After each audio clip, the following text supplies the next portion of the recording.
এখন দুপুর 12টা বাজে। এখন বাবিয়া কি খাচ্ছে? কি খাচ্ছে এখন? ক্রিম রোল, তাই তো? বাবিয়া স্নান হয়ে গেছে, বাবিয়া ক্রিম রোল খাচ্ছে। আর দেখো আমাদের ব্যালকনিতে একটা প্রথম গাঁদা ফুল ফুটেছে। এই এটা প্রথম ফুটলো, এই 3টে গাছ লাগানো হয়েছিল, তার মধ্যে এই গাছটায় প্রথম ফুল ফুটেছে। বাবিয়া খেয়ে মজা পাচ্ছে, নাচু করছে তুমি। আজকে প্রচণ্ড কুয়াশা ছিল।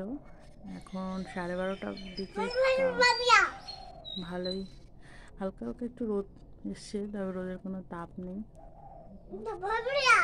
বাইরেটা। আর দেখো সকালে যেই বাঁধাকপিটা রেডি করছিলাম সেটা তখন দেখানো হয়নি, এটার ফাইনাল লুকটা এটা।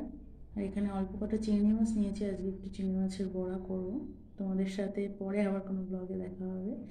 এই ব্লগ এখানেই, টাটা।